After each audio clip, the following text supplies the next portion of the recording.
तो अंतिम यात्रा पर हैं गिरिजा व्यास। उदयपुर के मुख्य मार्ग से उनकी अंतिम यात्रा गुजर रही है। अशोकनगर स्थित मोक्षधाम में उनका अंतिम संस्कार किया जाएगा। अशोक गहलोत और तमाम जो दिग्गज नेता हैं इस अंतिम यात्रा में शामिल हुए हैं। ये तस्वीर आपके सामने रख रहे हैं। अशोकनगर स्थित मोक्षधाम में उनके पार्थिव देह का अंतिम संस्कार किया जाएगा।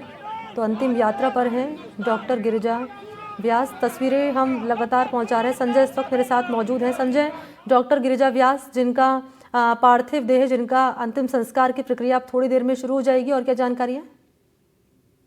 बिल्कुल, मैं बताता हूँ कि उनकी पार्थिव देह को उदयपुर के मोक्षधाम, जो अशोकनगर मोक्षधाम है, वहां पर ले जाया जा रहा है।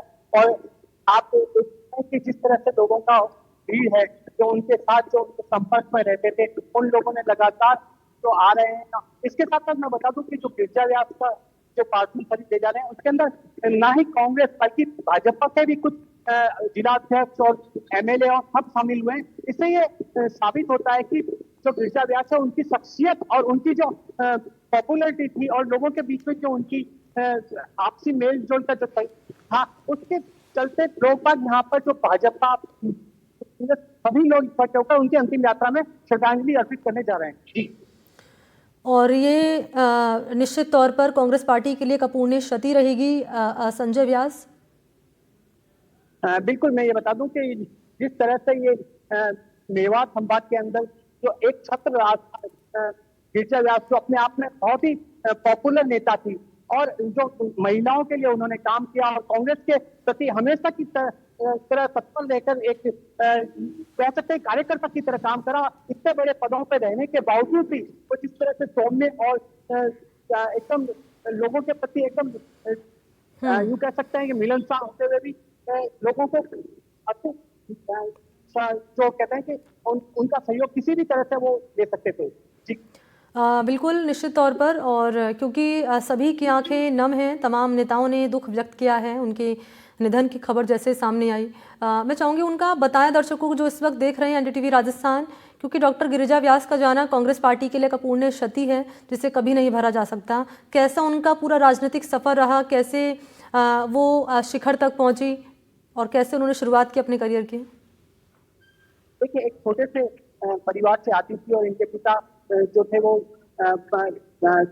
पूर्व में जो आजादी की लड़ाई लड़ी उसमें भी सहयोग किया था। इसके तहत जो इनका एक छोटा सा परिवार था और उसके एक सामान्य शिक्षक के घर में पैदा हुई और उनकी जो एक छवि थी वो अलग ही थी। उनकी माता जो शिक्षिका थी, तो वो उसके चलते उन्होंने अपनी स्कूल में नहीं पढ़ा था, दूसरी स्कूल में उन्होंने पढ़ाया कि कहीं पार्शलिटी नहीं हो जाए। इसके चलते उन्होंने अपनी बेटी को दूसरी स्कूल में पढ़ाया और आगे चलकर तो आप जानकारी देते रहिए संजय, दर्शक सुन रहे हैं आपको, और मैं चाहूंगी तस्वीरें भी आप दिखाते रहिएगा साथ ही साथ। बिल्कुल, मैं बता दूं कि जिस तरह से इन्होंने एक प्रारंभिक जीवन जीना चालू करा और उसके बाद पहले ही कार्यकाल के अंदर इन्हें मंत्री पद मिला और उसके बाद ये 3 बार लगातार लोकसभा चुनाव जीती और एक बार राजस्थान से भी ये मंत्री रह चुकी हैं। और इसके अलावा ये देश विदेश में जाती थी और ये अपने लेक्चर्स देती थी, क्योंकि ये एक लेक्चरर भी थी और इन्होंने बीएससी भी करना थी। तो उसके चलते लगातार लोग भी है ना जो इनके प्रति जो सहानुभूति रखते थे। और तस्वीरें दिखाते रहिएगा संजय। महिला आयोग की जब ये सदस्य थी, अध्यक्ष थी, तो उसी समय में इन्होंने कई ऐसे काम करे जो लगातार महिलाओं के प्रति जागरूकता और उनकी जो मौलिक है उनके कानून और उनके ऊपर भी बहुत काम करा। तो महिलाओं में भी बहुत पॉपुलर थी। जी। निश्चित तौर पर कैसे उन्होंने अपना राजनीतिक सफ़र तय किया, और क्योंकि एक अपूर्णीय क्षति के तौर पर कांग्रेस पार्टी के लिए ये खबर सामने आई। बहुत शुक्रिया आपका संजय।